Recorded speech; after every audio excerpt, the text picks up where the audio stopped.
Hey guys, it's Jeremy here on Metal Music Meltdown, back with another video. What I have today, guys, is a video continuing my series, Top 10 Bands of each subgenre. I kind of revisited my playlist over the holidays, and I realized in a couple of my series I've done in the past, I haven't uploaded to them in a while. So I recently did my top 10 bands from each country, so I did Japan. I haven't done one of those in to that playlist in a while. I think the last country I did was the UK about a month or two ago. And I also wanted to do ones for the top 10 bands of each subgenre, which I haven't done in a while, and also the top 20 albums of each subgenre. I haven't done one of those in like a couple months as well. So I wanted to tackle next top 10 bands of each subgenre, and I decided to go with the new wave of British heavy metal, which I know technically isn't really a subgenre per se. It's more of the movement itself. I guess if you wanted to put it as a subgenre, it's like traditional metal, but it was such a monster movement in the scene, and anyone who's a diehard metalhead knows exactly what the new wave of British heavy metal means, and the UK area and the bands that came out of that scene. So it's a big enough of a movement, in my opinion, to consider it a subgenre. So let's jump right in, guys. Most of these came to my head pretty much right away. I don't think there's going to be any surprises in here. Some of the bands are controversial in a sense that some people might not think they belong in that movement or that category. But when you look it up online in multiple sources, they're always kind of lumped in with them in that scene, just maybe because of the time frame or their influence on it. So I just went with it. At number 10, I have Raven. Raven's a pretty cool band. They're kind of hit and miss with me. That's why a little bit lower on my list. I really like Wiped Out, All for One. Stay Hard was good too. The early material is really solid. Some of their later releases were pretty good too. Metal City and Walk Through Fire. But there's a couple albums in the middle that were just kind of like for me. That's why they're a little bit lower on my list. At number 9, I went with Tigers of Pantang. Just some iconic albums with Wildcat, Spellbound, Crazy Nights. The first 3 albums are iconic. Spellbound's always been my favorite album from the band. But a lot of their recent albums, like Bloodlines from 2023, The Ritual from 2019, really solid albums. I really hope they continue to put out albums, and I have more history of the older stuff, but the new stuff's been really solid as well. Really good band. At number 8, I went with Diamond Head. One of the bands I instantly think of with this subgenre or movement. With that song, "Am I Evil Alone" is probably the best song out of that whole movement, to be honest. Such a heavy riff and just an iconic song. And of course, they had some Lightning to the Nations, where their debut was their biggest album by far. Borrowed Time was really good too, their second album. And then they kind of fell off for me after that. They kind of changed their sound a little bit afterwards, but their first 2 albums are so iconic and they're so influential on the scene, and just a really, really good band. And I was really happy to see the main guitarist join Saxon recently, which was really cool. Next we got here at number 7, I have Satan. Really interesting history behind this band. They had 2 albums back in the day, Court in the Act, which was an iconic instant masterpiece back in the day, and then they had Suspended Sentence in '87, and then they didn't put out any material until 2013, so there was a 26-year gap there, and then ever since they came back and reunited, they put out 5 straight bangers in a row in 2013, 2015, 18, 2022, and 2024, and literally every album's been a banger.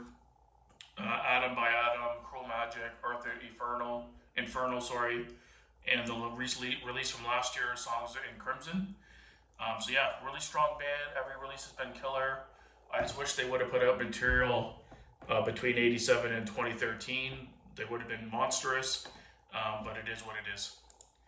Number 6, I have Venom. One of the bands is kind of controversial on this list, just because their sound was completely different than the rest of the bands. They had that more evil, kind of black metal, proto-black metal, proto-death metal sound. Very influential band, but they were still lumped in with this category. The first 3 albums on this band are iconic in my opinion. Welcome to Hell, Black Metal, sorry, and At War with Satan. Black Metal's always been my favorite album from the band, but the first three are all iconic. Later stuff is pretty solid too, but I love the first three albums are where it's at with these guys. They're just so raw and intense.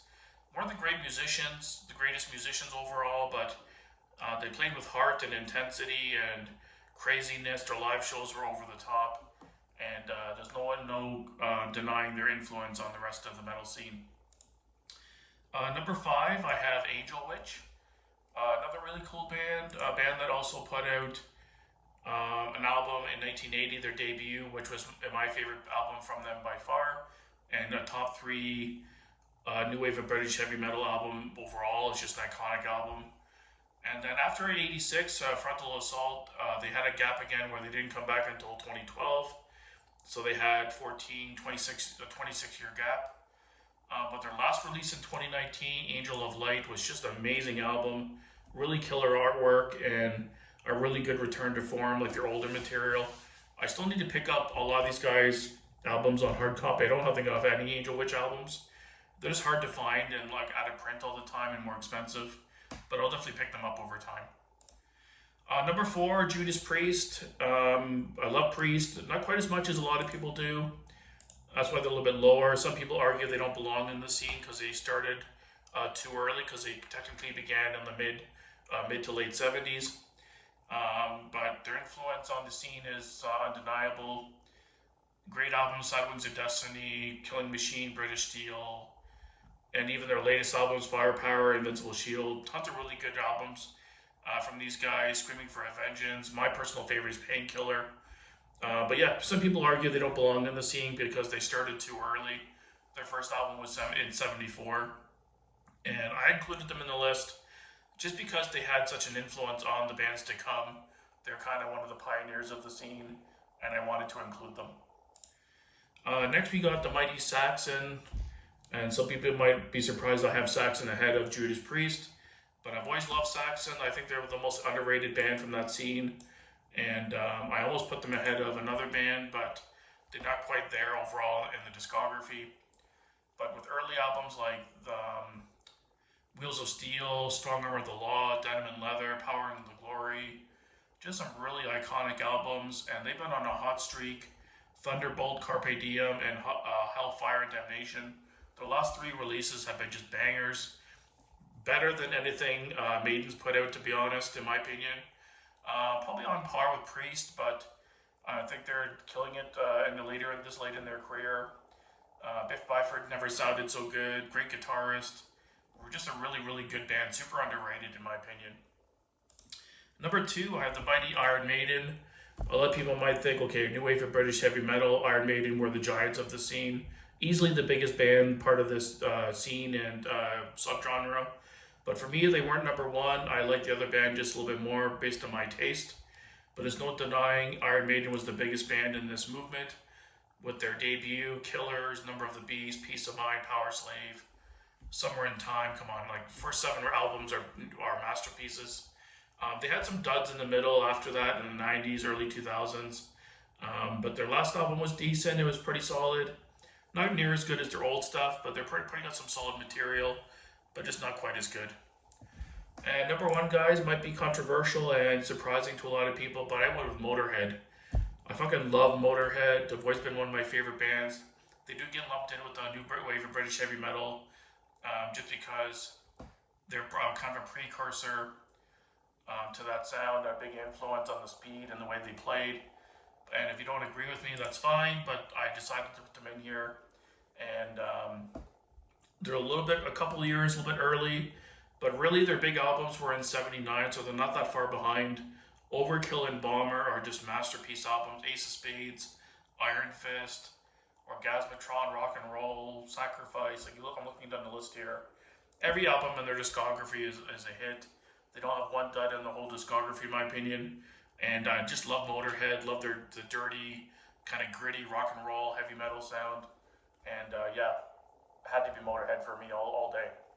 So thanks for watching, guys. Let me know down below what your top 10 bands would be. I know most people would probably have Maiden at number 1, but I just like Motorhead more than Maiden. It is what it is. So thanks for watching, guys. Stay tuned for more great content, and keep it metal.